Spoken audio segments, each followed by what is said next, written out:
For this video, I'm going to be doing something a little bit differently. I'm going to show you how I do all of my photo edits. The program I use is Adobe Lightroom. It's a pretty extraordinary program, how you can encapsulate all these photos you take. I can do about 1,000 in one set and go through about half that with just the capabilities of copying and pasting your presets that you make. And I'm going to show you how that is done here in a second.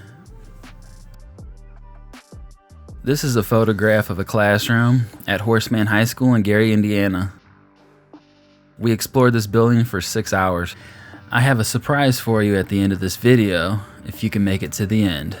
I like to start off by going to the lens correction option, enabling profile corrections. What it does is takes out the distortion, the vignetting in the corners, and then remove chromatic aberrations. Let's see. And after that, I like to go to the temperature slider and slide it to the left and cool it down. And if you slide it to the right, you'll add some warmer tones. And then I'll turn down my exposure slightly. This will get adjusted over time. I'll probably bring it down some more after I do some more editing. I'll bring my contrast up, not too far. Highlights, sometimes I like to push them.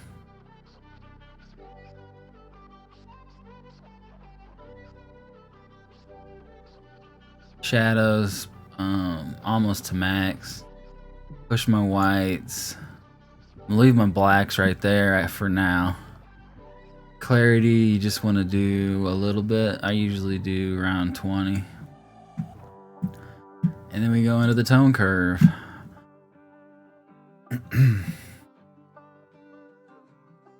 Whoa. Down in this area is where you flatten your blacks. This is kind of going to the extreme.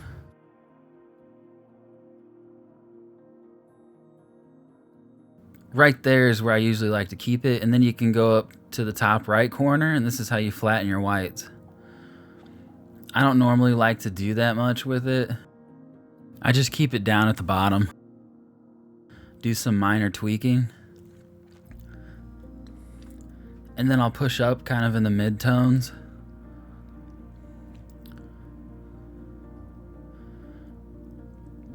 And then I'll go into the RGB section. And everything in here I do is very subtle, just a small S curve.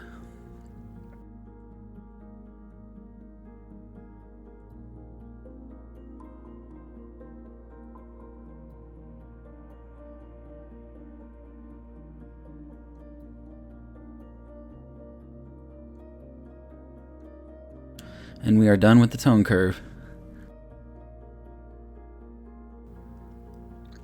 Then after that, I like to go to my vibrance and saturation. I turn the vibrance down and push the saturation up.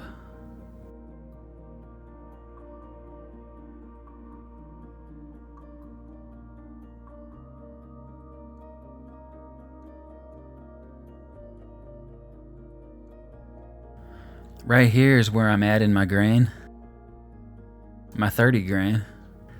It's one of my other aliases. You can go check them out on Twitter. I always like to add the grain to my photos, just kind of my style. And right now I'm going into the calibration tab. This is where I really boost up my colors. And that's pretty much it for that one. You can go into your HSL section, hue, saturation, and luminance. I usually like to go down to the cooler area and turn these colors down slightly.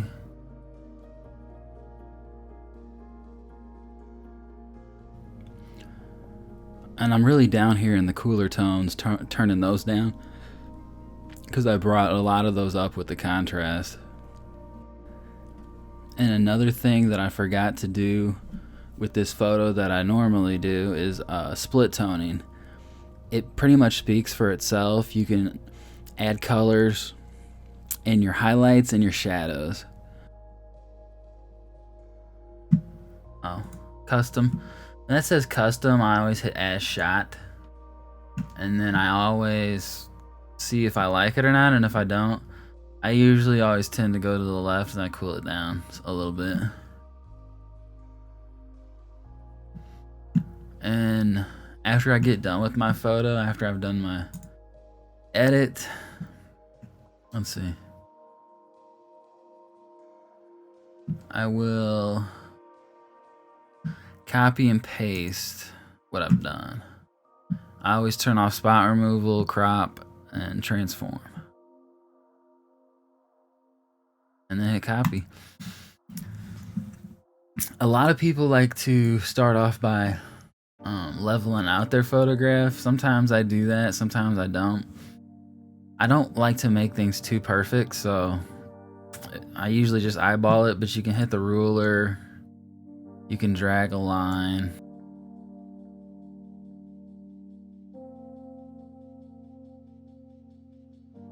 I don't really like doing that kind of stuff, so we will leave it alone, because I think it looks fine. And like I said, you copy your preset down there in the left-hand corner, and then you can just go to your next photograph and apply it. And then I'll usually change something that I like or don't like, paste it.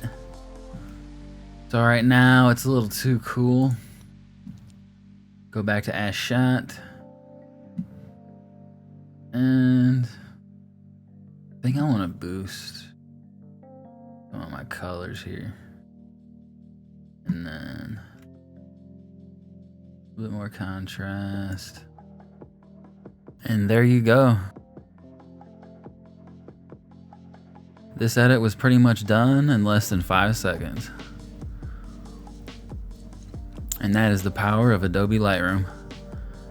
That's why I use it, and I think you should too.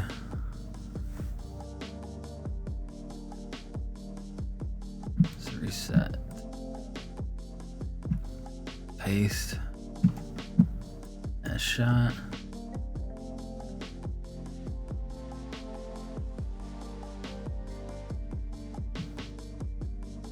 And that's how I pretty much go through my photos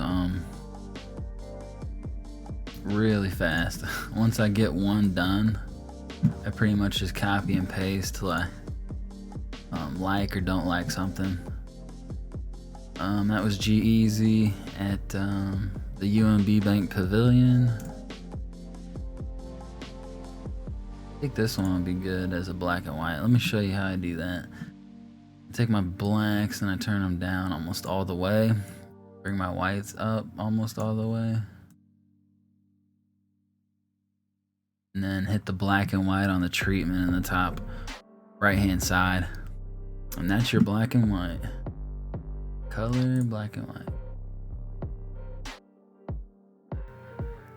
This is just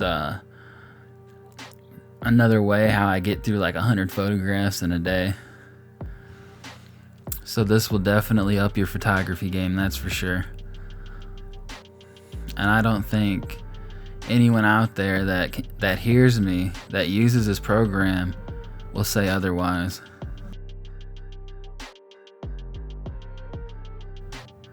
Here's a photograph that I took in St. Louis.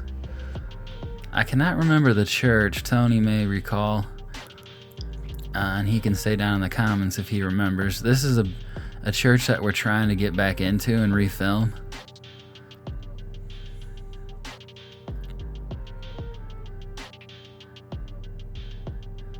And I'm just repasting that preset that I built at the beginning and just making minor adjustments. This was at the Ready Room in St. Louis. This is one of my favorite shots that I took of B.O.B.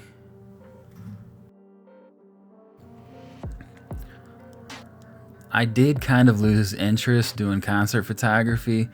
It was fun for a while, but if I could do a tour, I would love to get paid to go on tour and video and photograph, but just doing a concert is not really my thing anymore. If a friend asked me or something, I'll do it. I'll do it for him because I do enjoy it every once in a while, but I'd rather just stick to architecture and urban exploration and showing you guys the grungy stuff.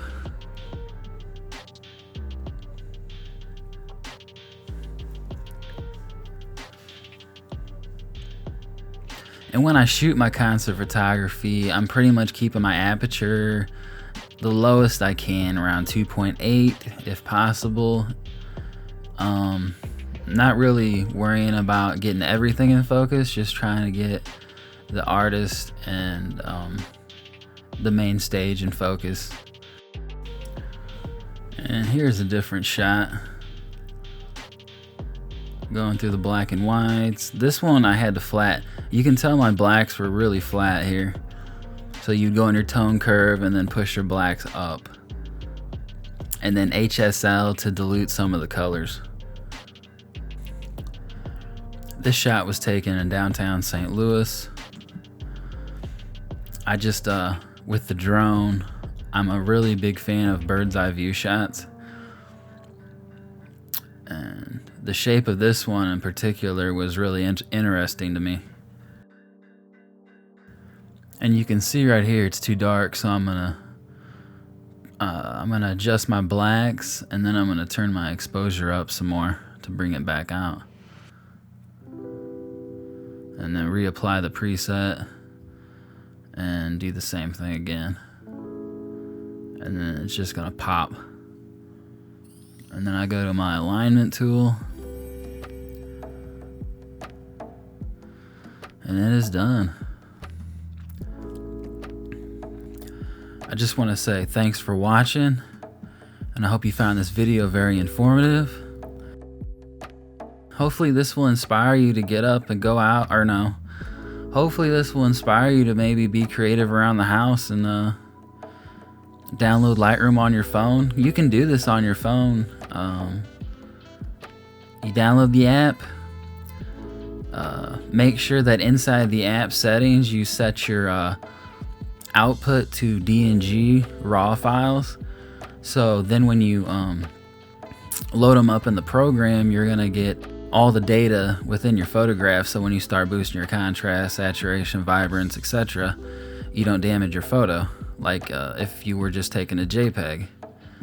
But yeah, anyone can do it, and I encourage you to be creative at the house while you're social distancing and staying home.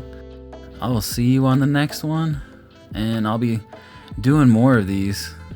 I would have had a video down at the bottom, but I don't have a setup for that just yet, and I will soon. I might be doing some live streams here and different things while I'm uploading different explorations and stuff like that. So just stay tuned. Thanks for watching again. Old and Fat Exploration out.